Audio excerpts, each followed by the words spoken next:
आपण पाहत आहात नाशिक खबर न्यूज, जनतेचे हक्काचे व्यासपीठ।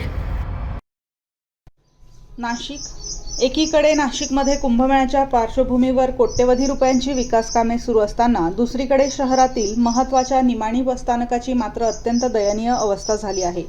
तुटलेले बसस्थानकांचे शेड, मोठमोठे खड्डे आणि पावसामुळे चिखलाचे साम्राज्य अशा परिस्थितीत प्रवाशांना मोठ्या गैरसोयीचा सामना करावा लागत आहे।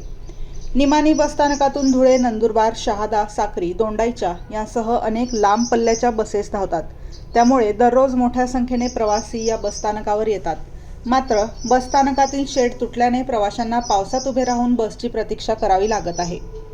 सध्या नाशिक शहरात सुरू असलेल्या पावसामुळे परिस्थिती आणखी बिकट झाली आहे। बस डेपोच्या आवारात मोठमोठे खड्डे पडले असून त्यात पाणी साचत आहे। त्यामुळे प्रवाशांना बसमध्ये चढताना आणि उतरताना देखील मोठी कसरत करावी लागत आहे। विशेष म्हणजे नाशिकला कुंभनगरी म्हणून विकसित करण्यासाठी मोठ्या प्रमाणात विकास कामे केली जात असताना शहरातील महत्त्वाच्या बसस्थानकाची अशी अवस्था का, असा सवाल प्रवाशांकडून उपस्थित केला जात आहे। एकीकडे प्रवास भाड्यात वाढ करून शासन आणि परिवहन व्यवस्थेचे उत्पन्न वाढवले जात आहे, तर दुसरीकडे प्रवाशांना साध्या मूलभूत सुविधा देखील मिळत नसल्याने नाराजी व्यक्त होत आहे।